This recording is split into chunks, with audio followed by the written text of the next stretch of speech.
पर जैसे आपने जैसे बताया कि हर समय रास चलता रहता है, तो शरद पूर्णिमा इतनी विशेष कैसे हुई फिर जब शरद पूर्णिमा पे तो एक हमको रास का प्रतिरूप दिख रहा है कि भैया ब्रजमंडल में ठाकुर जी ने जो है वो रास किया है, तो वो रास के लिए देखने के लिए सब की सब जो है वो भीड़ आ रही है।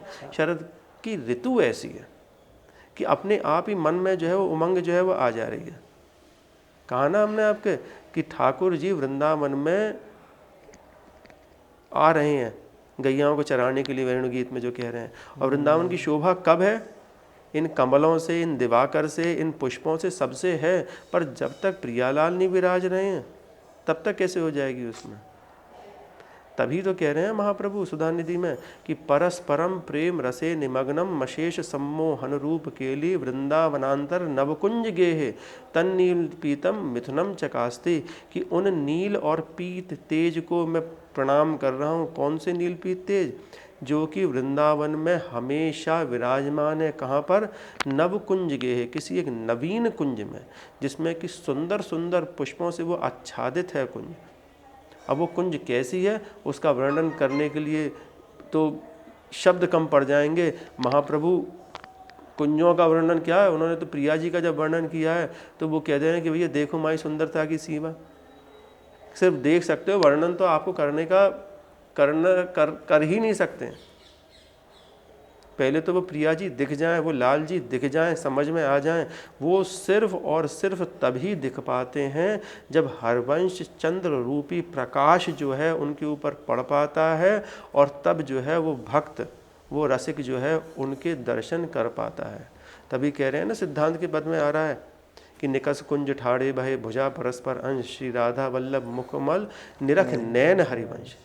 वो प्रकाश जो है वो हित जी महाराज, वो गुरु रूपी हित जी महाराज जो हैं वही डालते हैं, तब जाके तम नील पीतम निथम चकास्ते। कि वो नील पीत तेज जो है हमें समझ में आते हैं। कैसे?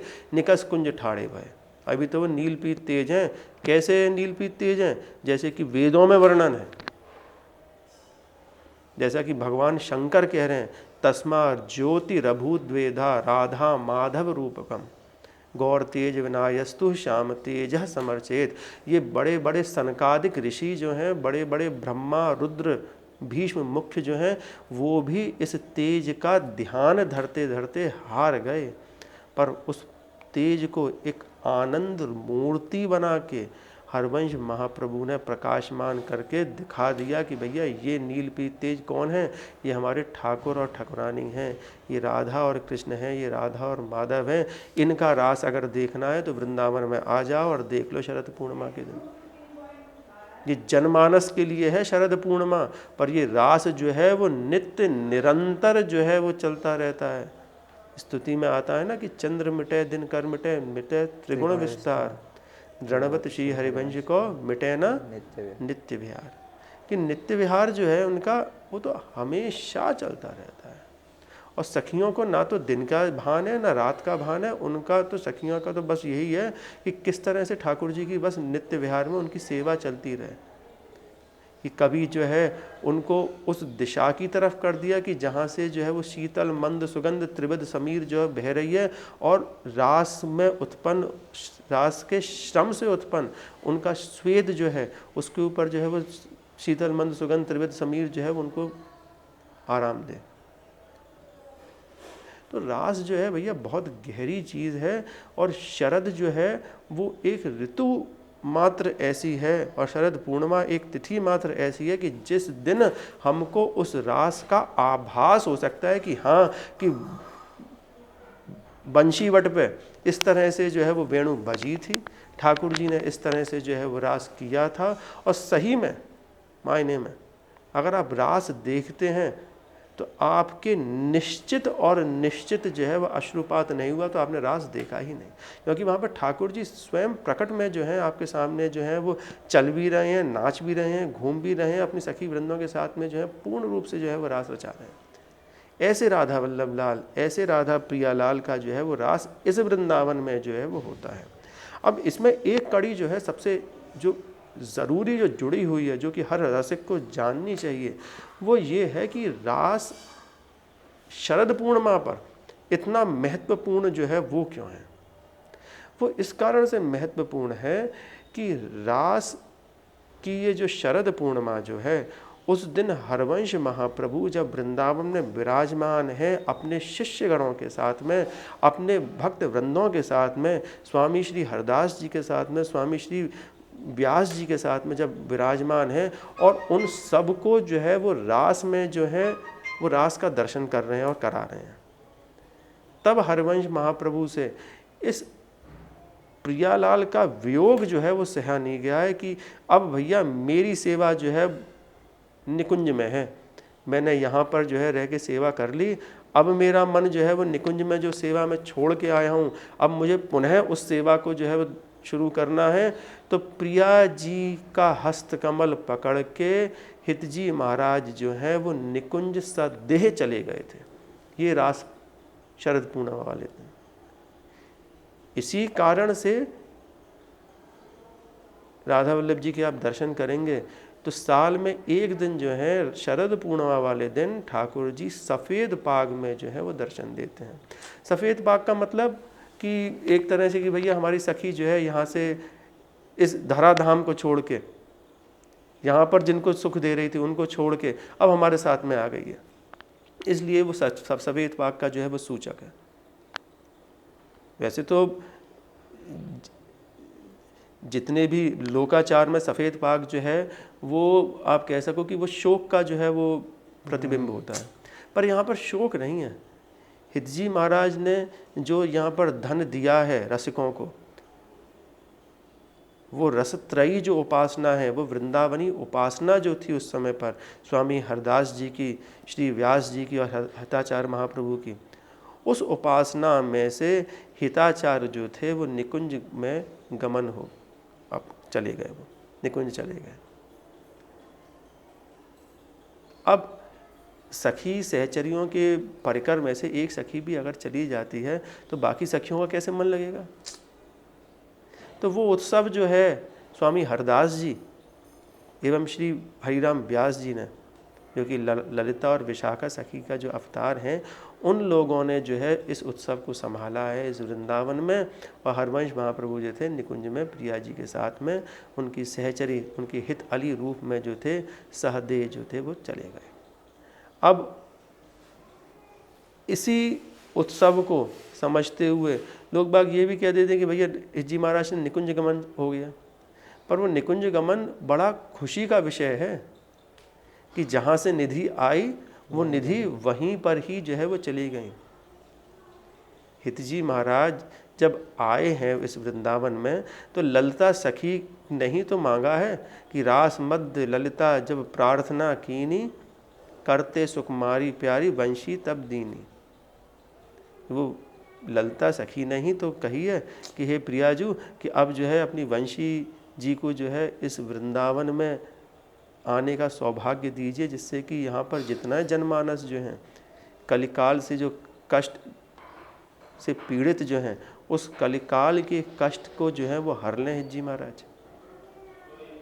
तो हितजी महाराज ने जो ये उपासना दी, वो उपासना कुछ इस तरह की थी जो कि ना तो वेदों में थी, ना वेद वेदांगों में थी, ना ही उपनिषदों में थी, ना कहीं थी वहीं पर ही, पर वो सारी की सारी चीज़ें जो थी वो छुपी हुई थी। आम जनमानस जो था वो नहीं समझ सकता था उस उपासना को।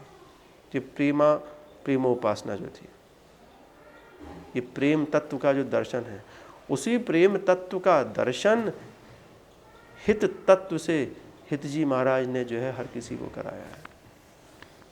ये असली शरद पूर्णिमा का अगर आप भाव जानना चाहते हैं तो भैया यही है शरद पूर्णिमा का भाव, कि हमारी हित सजनी, हमारी हित अली, हमारे आचार्य बपू, आचार्य चरण, वो जो हैं प्रिया जी के साथ में शरद पूर्णिमा वाले दिन जो है अपने निकुंज में जो है दोबारा से रास करने के लिए अपनी सेवाएं जो उन्होंने स्थगित कर रखी थी उस समय तक के लिए, वहाँ पर जाके प्रत्यक्ष में जो है वो करने लगी।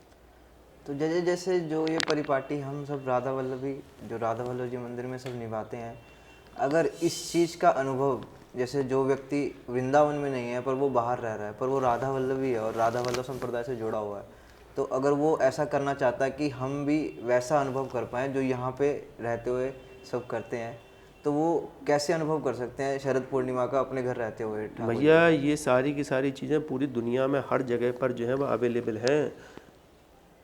नाम बढ़ाइए, नाम बढ़ेगा लेना ठाकुर जी का, जी महाराज का एकमात्र नाम है। सेवक जी कह रहे हैं कि श्री हरिवंश मंत्र चतुरक्षर जपत सिद्ध भव उद्धरणम, कि भवसागर से अगर आपको पार लगाना करना है आपको, तो एकमात्र सहारा किसका लेना है? उस हरवंश नाम रूपी मंत्र का। मंत्र ऐसा जो कि आपको जो है क्षण भर में ही जो है चमत्कार दिखा दे। आप जपेंगे उसको तो आपको क्षण भर में जो है वो चमत्कार दिखा दे। वो मंत्र, आप उस मंत्र को आप जपते हैं तो आपके अंदर भाव उत्पन्न जो है वो होगा, और जहाँ पर आपके हृदय में भाव प्रस्फुटित हो गया वहीं पर ही जो है आपका वृंदावन बन जाएगा। 268वें श्लोक में सुधानिधि के में कह रहे हैं, जी महाराज इस डाउट को सबसे अच्छा क्लियर किया है उन्होंने। ये वाणियाँ जो लिखी हैं उन्होंने, हर डाउट को जो है, हर प्रश्न का उन्होंने जो है वह आंसर दिया है उन्होंने। पर वो प्रश्न जो है हमारे मन में स्वयं उत्पन्न हो, तभी जाके जो है आपको उसका उत्तर भी मिलेगा। प्रश्न अगर मन में आ रहा है, वो क्यों आ रहा है? क्योंकि उसका उत्तर है। कोई भी प्रश्न का ऐसा नहीं होता है कि उत्तर नहीं होता है, हर प्रश्न का उत्तर होता है, तभी जाके जो है वो प्रश्न जो है उत्पन्न हुआ है। अब ये जो प्रश्न है कि भाई बाहर जो है वो लोग कैसे कर सकते हैं, उसके लिए 268वें श्लोक में कह रहे हैं जी महाराज कि यत्र यत्र मम जन्म कर्म अभि नारकेत परमे पदेत वा श्री राधिका रतिन गुंज मंडली तत्र रति हृदय में विराजिताम, कि मेरे कर्मों की वजह से मेरा जन्म जहाँ पर भी होता है, नरक में हो, स्वर्ग में हो, पृथ्वी में हो, भूलोक में हो, पाताल में हो, कहीं पर भी हो मेरे कर्मों के हिसाब से, वहाँ पर वो राधिका रति निकुंज मंडली जो है वो मेरे सामने नहीं विराजमान हो। सामने होगी तो एक बार को देख के अनदेखा कर दोगे, वो मेरे हृदय में विराजमान हो।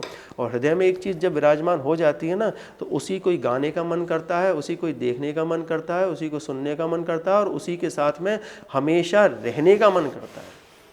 सामने तो 100 ठाकुर जी लगा लो अपने सामने, 200 फुट की मूर्ति लगा लो अपने सामने, कोई वो ध्यान में रहेंगे? सोचोगे कौन इनकी पूजा करेगा, कौन इनका पाठ करेगा, कौन इनका नहलाएगा धुलाएगा? 200 फुट की मूर्ति को कौन नहलाएगा, कौन कपड़े पहनाएगा? इससे अच्छा तो ये है, सबसे ज़्यादा सूक्ष्म उपासना बता दी उन्होंने, कि वो प्रियालाल जो हैं वहाँ पर चलते फिरते जगते सोते हर समय पर वो मेरे हृदय पटल रूपी सिंहासन पे, वो हृदय पटल रूपी मंदिर में हमेशा और हमेशा जो हैं वो विराजमान रहें। यही चीज़ जो है ध्रुवदास जी भी कहते हैं कि चलत फिरत सुनियत रहें श्री राधा वल्लभ लाल, ऐसे वृंदा विपिन में बसत रहो सब काल। तो वो एक छोटे से इस पंचकोशीय वृंदा विपिन की बात नहीं कह दे रहे हैं, इस पूरी सृष्टि की बात कर रहे हैं। वृंदावन ये छोटा नहीं है, पूरी सृष्टि जो है वो वृंदावन है। जहाँ जहाँ पर लता पताएँ हैं, जहाँ जहाँ पर रजरानी हैं, जहाँ जहाँ पर यमुना महारानी है, जहाँ जहाँ पर नदियाँ हैं, वो सब का सब जो है वो वृंदावन है। आप कहीं पर भी रह लीजिए, आपके मन के पटल पर अगर प्रभु विराजमान है तो वही वृंदावन है, वही वृंदावन है, वही वृंदावन है। पर ये बात भी पक्की है इस चीज़ के साथ में हम कह रहे हैं कि उस वृंदावन को समझने के लिए आपको इस वृंदावन में आके जरूर समझना पड़ेगा कि भैया वृंदावन है कैसा है। जब तक हीरा देखा ना हो तो आप उसकी कल्पना कर कैसे सकते हैं? जब हीरा आपने देखा हुआ है, हीरा की चमक आपने देख ली है, हीरा का मूल्य आपने समझ लिया है, हाँ, तब जाके जो है अपने घर के नकली हीरे को जो है आप हीरा कह सकते हो, अपने मन में मान सकते हो। पर जब तक हीरा देखा ही नहीं है तो आप किसको कहोगे? कोयले को हीरा थोड़ा ना कहोगे। तो इसी कारणवश जो है वृंदावन में आना जरूरी है, वृंदावन में आके ठाकुर जी का दर्शन करना ज़रूरी है, ठाकुर जी का जो है सेवा करनी जो है अपने शरीर से ज़रूरी है, किसी संत का जो है वो संग करना ज़रूरी है, गुरु आचार्य का जो है वो चरणाश्रित होना ज़रूरी है, लता पताओं के चरणाश्रित होना ज़रूरी है, यमुना का जो है चरणाश्रित होना ज़रूरी है। तब जब हो जाएंगे तब जाके यहाँ की इस वन संपदा को अपने मन में संजोकर अपना वृंदावन जो है आप बना सकते हो अपने घर पर। तब आप जो है वो शरद मान सकते हैं, वहाँ पर आप कर सकते हैं, कोई सा भी उत्सव कर सकते हैं आप। पर जब तक देखा ही नहीं है भैया तब तक कैसे करोगे। इसी क्रम में सेवा क्रम और बता दे रहे हैं कि शरद में सेवा में भी अलग अलग तरह से सेवा विचार होते हैं कि ठाकुर जी उस दिन सुंदर पूरा का पूरा श्वेत धवल पोशाक जो है वो पहनेंगे। धवल का मतलब सफ़ेद, सफ़ेद पोशाक होगी, सफ़ेद कटकाचनी रहेगी, सफ़ेद श्रृंगार रहेगा, सफ़ेद पाग रहेगी, सफ़ेद मुकुट रहेगा, हर चीज़ जो है वो सफ़ेद सफ़ेद रहेगी। और ठाकुर जी के जितना भी अमनिया बनता है वो भी सफ़ेद ही सफ़ेद ठाकुर जी को आरोगा जाता है। पूरी कचौड़ी को छोड़ के उस दिन पूरी विशेष तरह की बनती है जिसको ये कहते हैं चंद्रकला, जो कि बूरे की बनती है, बूरे में पकी हुई। दूध जो है, अधोटा जो है, रबड़ी है, इनका जो है वो भोग लगता है ठाकुर जी को। करें आप लोग अपने अपनी जगह पर करें, ठाकुर जी के पास में जब दर्शन करने हैं तो ठाकुर जी को भोग लगाएं, मन में सुख पहुंचेगा, मन में अनुभूति होगी कि हाँ हम भी जो है इस रास के उत्सव में सम्मिलित हैं। क्योंकि जब तक हम प्रयास नहीं करेंगे तब तक आप उत्सव को बस दूर से देखते हो। अगर सम्मिलित होना है आपको उत्सव में तो आपको आकर उनके श्री दर्शन जो है वो निहारने पड़ेंगे, अवलोकन करना पड़ेगा उसका, उनकी तारीफ करनी पड़ेगी, तब जाके जो है आप उस रास में जो है वो सम्मिलित हैं। और कहीं पर आप उनकी तारीफ कर रहे हैं कि हे ठाकुर जी आज तो बड़ी सुंदर आप दर्शन कर रहे हो, खूब अच्छे जो है वो रास कर रहे हो आज दोनों के दोनों, और उनने कहीं इशारा दे के बुला लिया कि भैया आ जाओ रास में, तुम भी आ जाओ, तब वो जो है असली शरद पूर्णिमा मानी जा रही है। तो उनको निरखो, उनके दर्शन करो राधा वल्लभ लाल के, उनकी खूब स्तुति करो सामने खड़े होके, तब माना जाएगा भी शरद पूर्णिमा।